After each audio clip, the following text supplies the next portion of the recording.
शाम का धुंध गहराने लगा था। एक सुंदर नौजवान मोहित लकड़ियों का गट्ठर उठाए जंगल के रास्ते तेजी से भाग रहा था। उसके चेहरे पर साफ डर झलक रहा था। मुझे बहुत देर हो गई है, मुझे जल्दी पहुंचना होगा, वरना गांव के बाकी लोगों की तरह मैं भी गायब हो जाऊंगा। हे भगवान, बस सूरज ढलने से पहले घर पहुंचा देना। तभी अचानक उसके सामने एक बेहद सुंदर लड़की आकर खड़ी हो जाती है। उसकी बड़ी बड़ी आंखें गहरे हरे रंग की थी, जो जुगनू की तरह चमक रही थी। कितनी सुंदर, इतनी हसीन आंखें तो मैंने आज तक कभी नहीं देखी। तुम कौन हो? क्या मेरी आंखें सच में इतनी सुंदर है? अगर इन्हें करीब से देखना चाहते हो तो आओ मेरे पीछे। सुरभि मुड़कर हंसते हुए जंगल की गहराइयों की तरफ चलने लगती है। उसकी हंसी में कोई जादुई खिंचाव था। मोहित अपनी सुध बुध खो देता है और लकड़ियों का गट्ठर वही जमीन पर पटक कर उसके पीछे भागने लगता है। रुको, तुम इतनी जल्दी कहाँ जा रही हो? मुझे तुमसे बात करनी है, रुको। मोहित सुरभि का पीछा करते हुए घने पेड़ों के पीछे ओझल हो जाता है। कुछ पल सन्नाटा रहता है और फिर अचानक मोहित की आवाज पूरे जंगल में गूंज उठती है। नहीं, मुझे जाने दो। चीख के थमते ही जंगल में फिर से वही खामोशी छा जाती है। अगली सुबह होते ही ये खबर पूरे गांव में आग की तरह फैल जाती है। अरे भाई, तुम्हें पता है कल रात से मोहित भी घर नहीं आया है, वो भी लापता हो गया है। उसकी माँ पागलों की तरह सब जगह उसे ढूंढ रही है। पता नहीं किसकी बुरी नजर हमारे गांव को लग गई। अरे भाई, अब इस गांव में बचा ही कौन है? 200 लोग एक एक करके गायब हो गए। अब तो यहाँ सिर्फ औरतें और हम जैसे कुछ गिने चुने मर्द ही बचे हैं। अब अगला नंबर किसका होगा कोई नहीं जानता। सुना है ये सब उस खूबसूरत रहस्यमय लड़की का चक्कर है। हर कोई यही कहता है कि वह रात को दिखती है, शांत और बेहद सुंदर, लेकिन उसकी आंखों में एक अजीब सा ठंडापन होता है। वह किसी से कुछ नहीं करती दिखती, फिर भी न जाने क्या जादू है कि लोग उसके पीछे चले जाते हैं और फिर कभी वापस नहीं लौटते। ये कहकर दोनों गांव वाले परेशान हो जाते हैं। वही दूर खड़ा अंश उनकी सारी बातें सुन लेता है। उसके चेहरे पर गांव वालों की बातों को लेकर कोई डर नहीं, बल्कि एक अजीब सी बेफिक्री है। ऐसा कुछ नहीं होता, पता नहीं गांव वाले आखिर क्या ही कह रहे हैं। एक लड़की के पीछे जाकर लोग गायब हो रहे हैं। अंधविश्वास है सब। मुझे क्या, मुझे तो जंगल से लकड़ियां काटने जाना है। मेरी माँ की दवा के लिए पैसों का इंतजाम जो करना है। अंश बेखौफ होकर घने जंगलों की तरफ चला जाता है और लकड़ियां काटने लगता है। तभी अचानक सन्नाटे को चीरती हुई किसी के पैरों की घुंघरुओं की छन छन आवाज सुनाई देती है। अरे, इतने घने जंगल में यह घुंघरू की आवाज कहाँ से आई है? नहीं, मुझे इस आवाज के पीछे नहीं जाना। मुझे अपनी माँ के इलाज के लिए लकड़ियाँ बेचनी है। अंश उस आवाज को अनसुना कर लकड़ियाँ लेकर घर लौट आता है। अगली सुबह वह फिर जंगल पहुंचता है तो वो रहस्यमयी आवाज फिर गूंजती है। इस बार अंश की उत्सुकता उसके डर पर भारी पड़ जाती है। ये क्या? कल भी यही आवाज थी और आज भी। आखिर यह आवाज आ कहाँ से रही है? चलो आज देख ही लेता हूँ। अंश आवाज का पीछा करते हुए तालाब के किनारे पहुंचता है। वहाँ सुरभि नाम की एक बेहद खूबसूरत देहाती लड़की थी। उसकी सुंदरता देखकर अंश के कदम वही थम जाते हैं। तो दिखने में तो बहुत खूबसूरत हो, पर इतने घने और खतरनाक जंगल में अकेली क्या कर रही हो?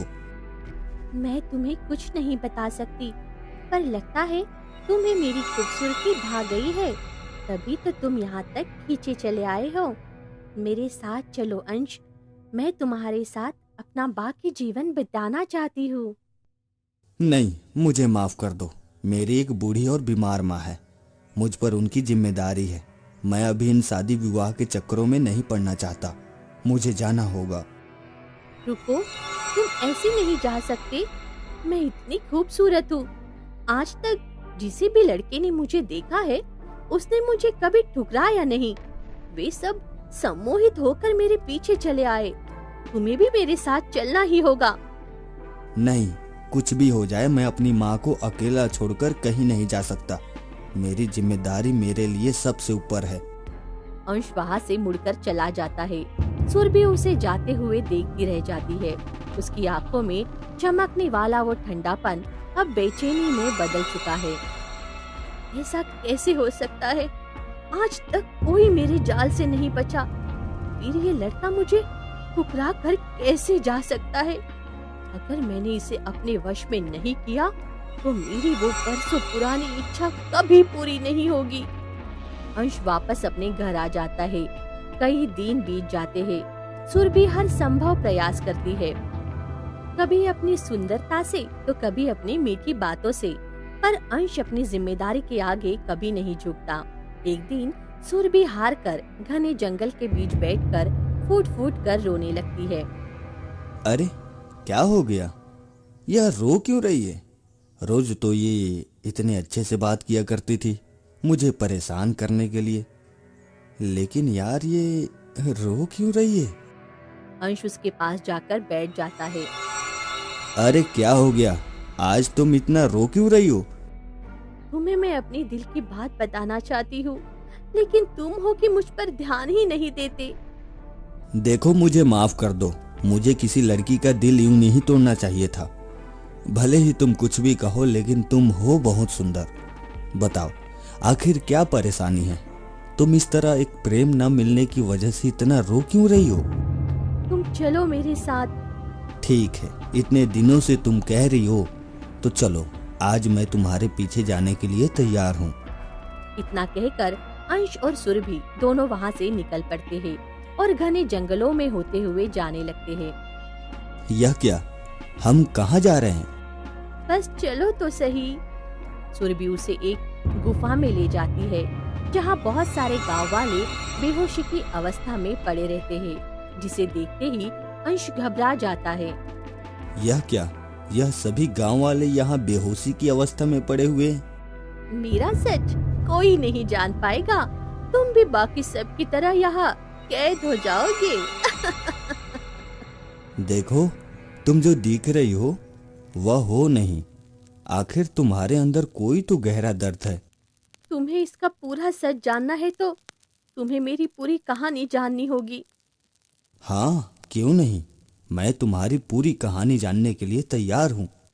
सुनो, ये उस समय की बात है जब मैं भी एक आम लड़की थी और हमेशा गांव में सभी के साथ हंसते खेलते रहती थी। काशीपुर नामक गांव में सुरभि अपनी सौतेली माँ आनंदी और सौतेली बहन सीमा के साथ रहा करती थी। सुरभि दिल की बहुत नेक और ईमानदार थी, लेकिन एक दिन रोज की तरह वह घने जंगलों से पानी लेकर गुजर रही होती है। तभी दूर खड़ा वीर उसे देख लेता है। अरे यह कितनी खूबसूरत लड़की है। मैंने तो अपने जमाने में कभी इतनी खूबसूरत लड़की नहीं देखी। अब यही मेरी दुल्हन बनेगी। हाँ।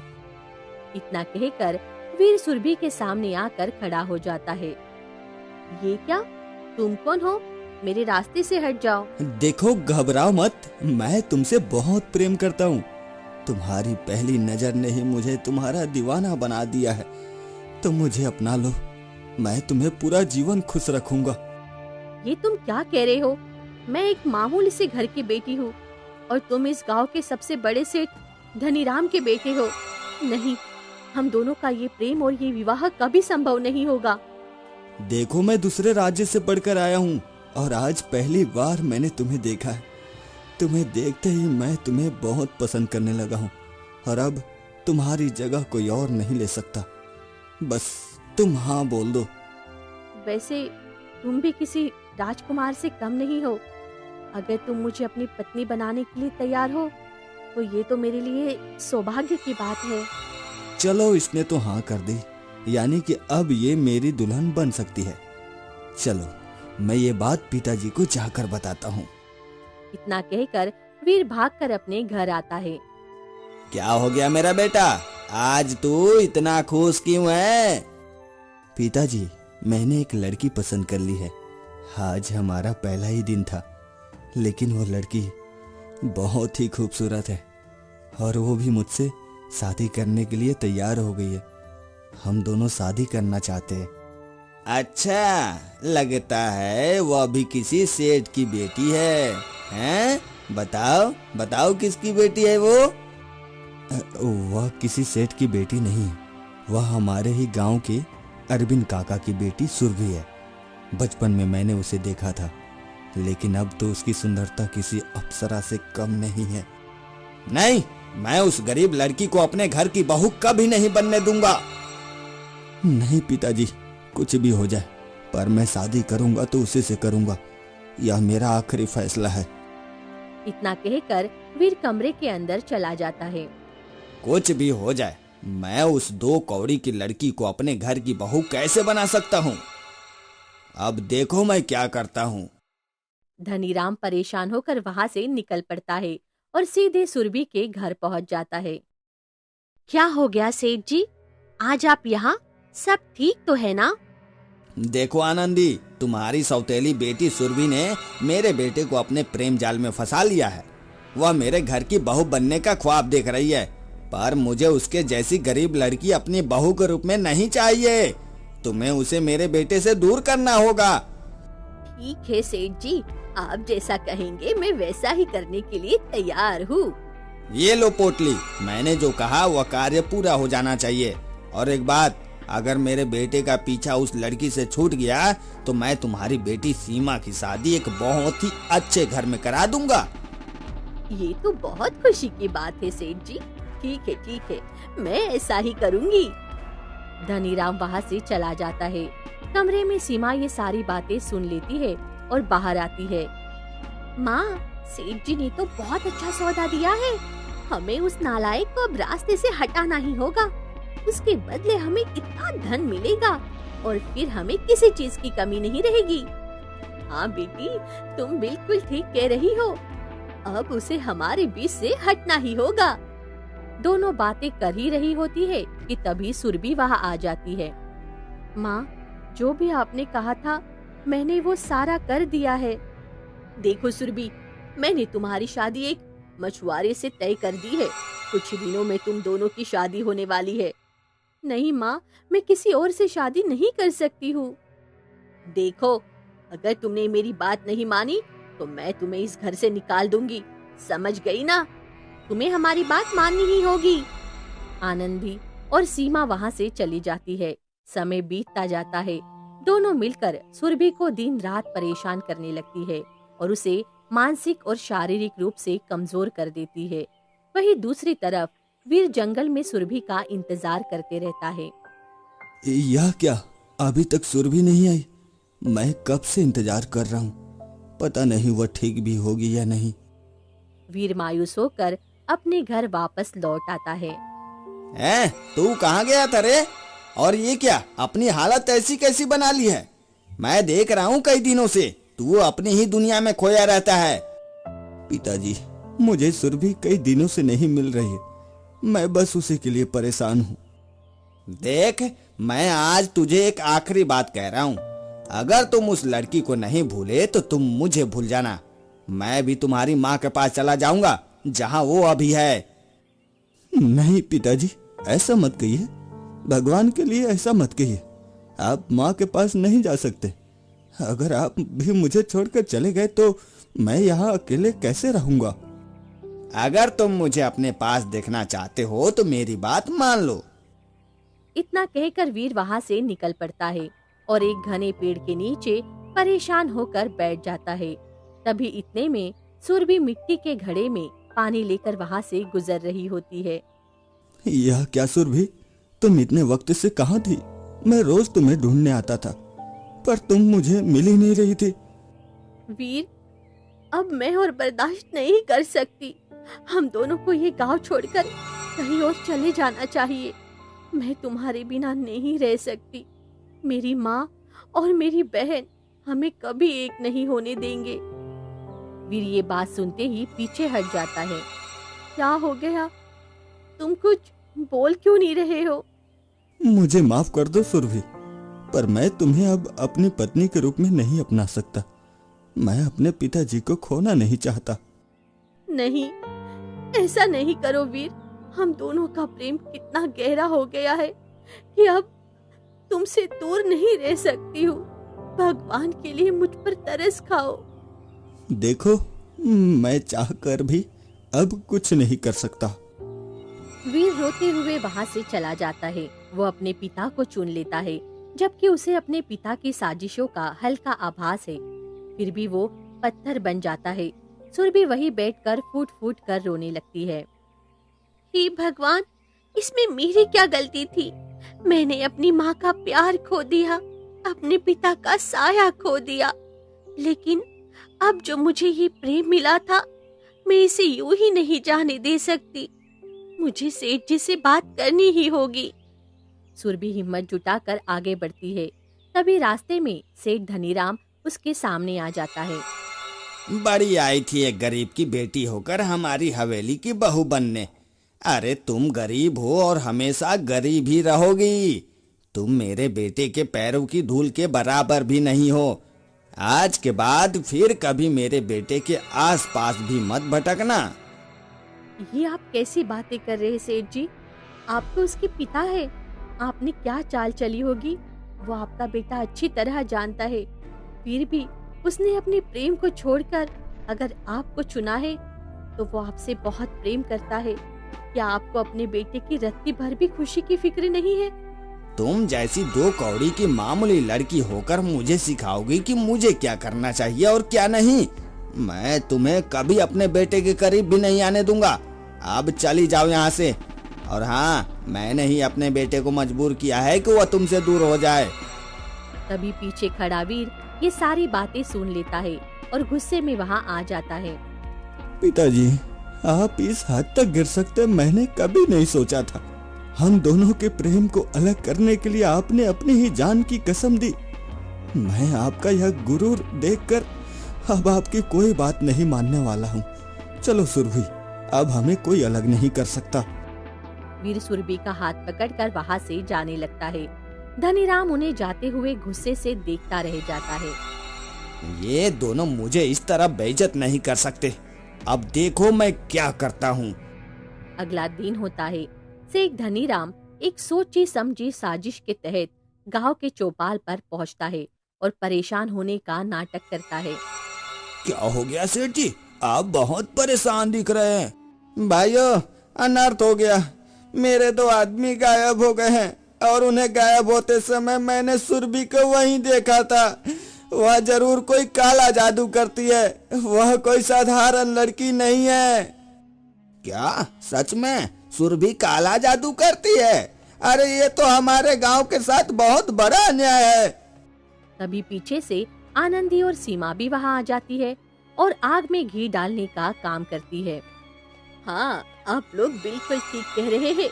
मैंने अपनी आंखों से उसे काला जादू करते देखा है। भले ही वो मेरे पति की पहली पत्नी की बेटी हो, लेकिन वो मेरे लिए गांव की भलाई पहले आती है। वो लड़की हमारे गांव के लिए खतरा है, खतरा। हाँ, मेरी माँ बिल्कुल ठीक कह रही है। मैंने भी उसे बड़ी ही अजीब अजीब हरकतें करते देखा है।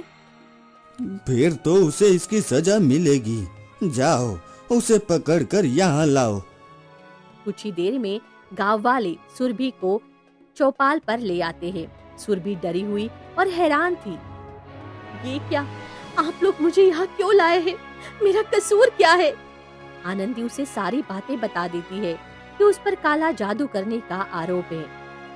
नहीं, आप लोगों को कोई बहुत बड़ी गलतफहमी हुई है।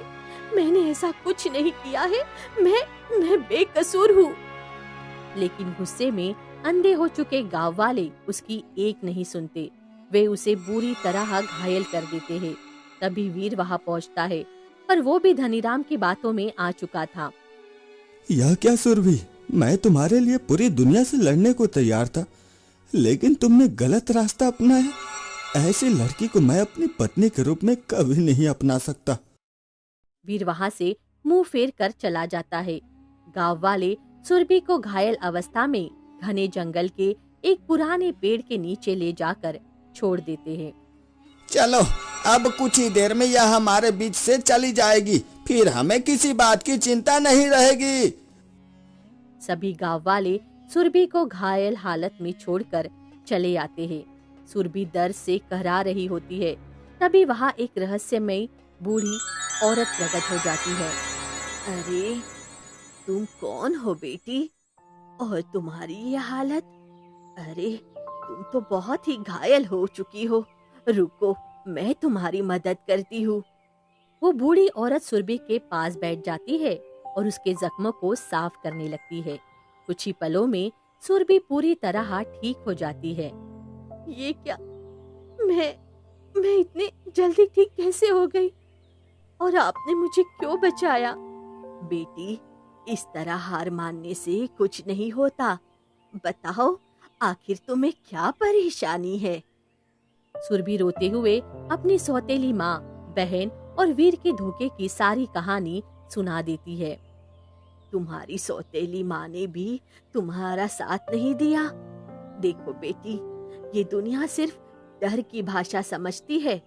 इन्हें तुम्हारी मासूमियत की फिक्र ही नहीं है। आज तुम्हारा एक नया जन्म हुआ है। अपने इस नए रूप के साथ उन लोगों को उस दर्द का एहसास कराओ जो उन्होंने तुम्हें दिया है। ठीक है, मैंने भी यही सोचा है। मैं बिल्कुल ऐसा ही करूंगी। इतना सुनते ही वो बूढ़ी औरत मंत्र पढ़ने लगती है। उसकी आंखों से एक तेज रोशनी निकलती है जो सुरभि के चेहरे पर समा जाती है। सुरभि का चेहरा पहले से कहीं ज्यादा निखर और चमक उठता है। ये क्या, मेरा चेहरा इतना खूबसूरत और चमकीला कैसे हो गया? क्योंकि ये मेरा जादू है। इसी की मदद से तुम अपना हर कार्य कर पाओगी। सभी गांव वाले तुम्हारी बात मानेंगे और तुम जो चाहोगी वही होगा। सुरभि वहां से निकल पड़ती है, लेकिन उसे पता नहीं था कि पेड़ के पीछे छिपा सेठ धनीराम ये सब देख रहा और सुन रहा था। अच्छा, तो ये बच गई और इसे यह वरदान मिला है। अब तो इसका फायदा मैं उठाऊंगा। मेरी बरसों की जो तमन्ना है वो अब पूरी होगी। धनीराम चोरी छिपे सुरभि का पीछा करने लगता है। जंगल में चलते हुए सुरभि के सामने मनोज नाम का एक युवक आता है। इतनी खूबसूरत लड़की तो मैंने अपने जीवन में कभी नहीं देखी। तब तो तुम मेरे साथ चलना ही होगा। जैसे ही सुरभि मनोज को अपने पीछे ले जाने लगती है, धनीराम अचानक सामने आ जाता है। रुक जाओ, इसे मेरे हवाले कर दो सुरभि। नहीं, मैं ऐसा नहीं कर सकती। ये मेरी अमानत है। अगर तुमने इसे मुझे नहीं सौंपा तो मेरे पास ऐसी शक्तियां हैं जिससे मैं इस पूरे गांव को तबाह कर सकता हूँ। सोच लो। ठीक है, गांव वालों को कुछ मत करना। भले ही उन लोगों ने मेरे साथ बुरा किया हो, पर मैं उनके साथ बुरा नहीं कर सकती हूँ। तब से गांव वाले मेरे रूप के जाल में फंसकर मेरे पीछे आते हैं, और वो सेठ धनीराम उन सबको उस गुफा में कैद करके रखता है। वो मुझे बदनाम करके मेरी शक्तियों के जरिए एक बहुत बड़ी सिद्धि हासिल करना चाहता है। अंश, तुम वो पहले व्यक्ति हो जो मेरे मोहजाल में नहीं फंसे, इसीलिए धनीराम तुम पर शक नहीं करता। मैंने सोचा कि मैं सिर्फ तुम्हें ही ये सारा सच बता सकती हूँ। सुरभि, गुनहगार तुम नहीं, वो सेठ है। मुंह उसे छुपाना चाहिए, तुम्हें नहीं।